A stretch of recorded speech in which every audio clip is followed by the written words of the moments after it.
What is going on, guys? In today's video I will show you the best Glacial Bolt Huntress build in Path of Exile 2. This setup revolves around players who like to keep things safe, but still do massive amounts of damage. You will be fast, flashy and full of explosions, and here's how it works. We'll fire off glacial bolts that leave behind ice crystals, which then we blow up for massive amounts of damage. And if you want to automate this process for the endgame, then just use Cast on Freeze to trigger freezing mark instantly. That way your explosions will chain off like fireworks with zero downtime. In general, you can start this build as early as level 30 and use it all the way to the endgame, including the pinnacle bosses. And the best part about it is that no rare uniques are required, so this makes it perfect for solo self-found or pretty much any player who wishes to play a powerful build without a stash full of meta equipment.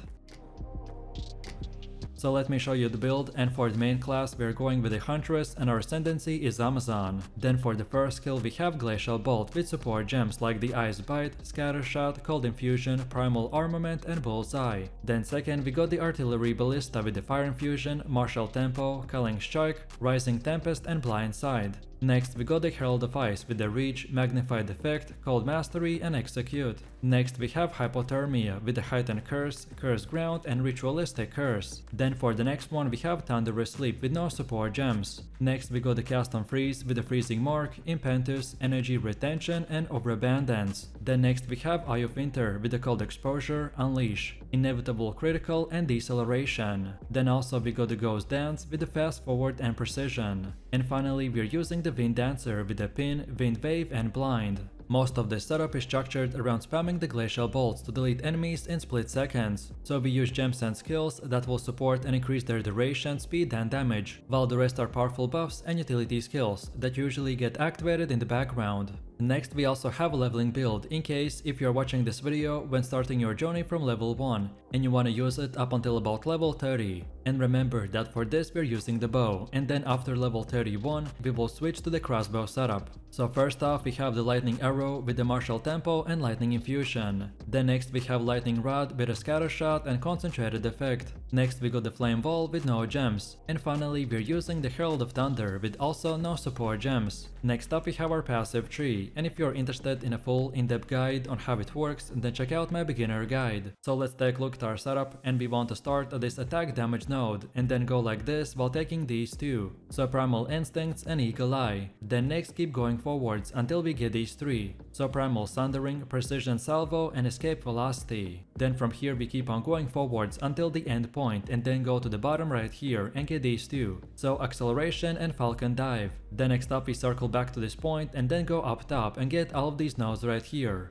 And finally from this point and onwards you can unlock the rest of the nodes in whatever order you prefer. All of these nodes that we got are very useful, but the ones I mentioned have the top priority, as they're the most important ones to acquire early on in the game to make our build functional, and then later on the priority won't really matter that much. Also, as far as attributes go, you just simply won't fulfill your attribute requirements for gear and gems, and then after that spend the rest in dexterity. On top of this, we also use Jewels, and my main recommendation is to use any type of Sapphire gem, so pretty much anything that gives us more dexterity, increased damage, more crit chance and similar things like that. And then now let's go all the way to the middle again, and for Ascendancy build, this is what we have. So at the beginning you want to unlock the Critical Strike, which drastically increases your critical hit chance if you scale the accuracy like I've done for our gear. And to use this fully we need to stand near the enemy to not waste any of our accuracy. Then second we got Penetrate. This allows you to gain massive added physical damage from your weapon. This is a boost in damage but also makes it easier to find a high DPS weapon. Then next we get the Stalking Panther, which drastically increases your evasion rating. So make sure to use an Energy Shield body armor to gain more defenses while avoiding this node's downside. And finally we got Predatory Instincts that adds even more boss damage. This helps massively on extremely hard encounters like the pinnacle bosses, but also saves you time on map bosses and rare targets.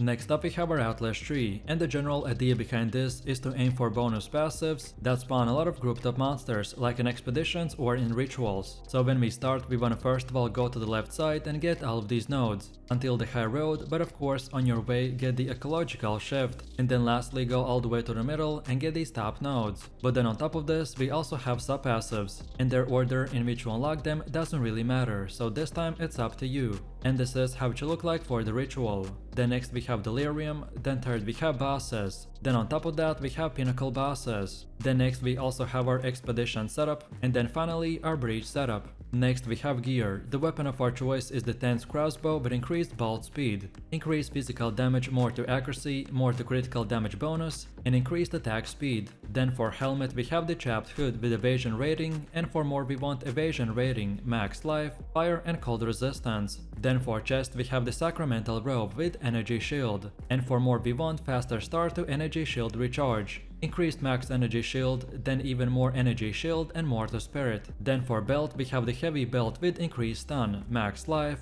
max mana and more to charm slots. Then for gloves we got the barbed braces with evasion rating, and for more we want even more evasion, more accuracy, lightning and chaos resistance. Then for boots we're using the Dragon Scale boots with evasion, and for more we want increased movement speed, more evasion, then increased evasion and fire resistance. Then for our first ring we got the Prismatic Ring with more to all elemental resistances, more accuracy and max life. While for the second one we have the same exact ring, so just copy the first one. And then finally for amulet we have the Solar Amulet with more to spirit, max life, max energy shield and then even more to spirit. No matter which gear you choose, just at least try to get 75% resistance cap on all 4 elements. This is the best case scenario setup, which should be more for an example of what stats and prefixes to look for. Then next we have runes. During early item progression, most gear should be sacred with resistant runes. However, once your elemental resistances have been capped and resistant runes are no longer necessary, then you want to opt in to increase your maximum life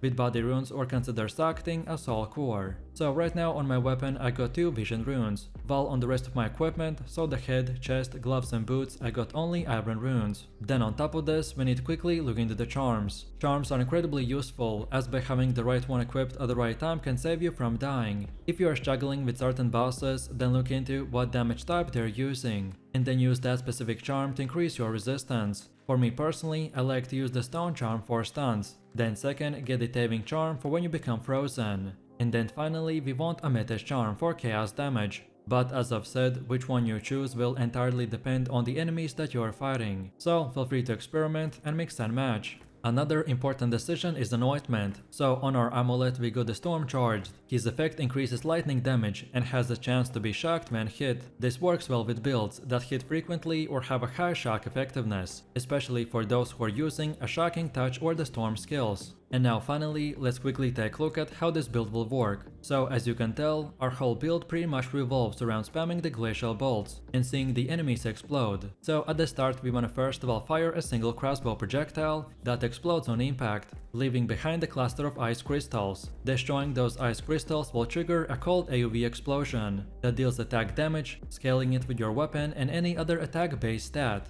To maximize the effect, make sure that you're landing a glacial bolt directly on the enemies. But keep in mind though that these ice crystals can block your movement if you're not careful. With some practice, you will learn how to fire and move without trapping yourself in a frosty maze. But then as soon as you can, boost your glacial bolt to 20% quality. This upgrade lets you reload 3 bolts at once instead of just 1, which is going to be huge for your damage uptime. Normally, you'd need manually to blow up the cast on freeze ice crystals by using a second skill, but this build takes a smarter route. By pairing the cast on freeze with the freezing mark, the explosion is fully automated, so by firing the glacial bolt will freeze your target and explode. The freezing mark detonates instantly, setting off your ice crystal in a satisfying chain reaction. And then finally, we will throw a Herald of the Ice into the mix, and those explosions will start chaining like crazy, which then in return creates these screen-wide crazy chain reactions and massive DPS explosions. So let me know what you think about this build in the comments below. If you enjoyed this, then you definitely don't want to miss my previous top 3 best builds video, where I showed even more powerful builds. So click the screen now and I'll see you in the next one.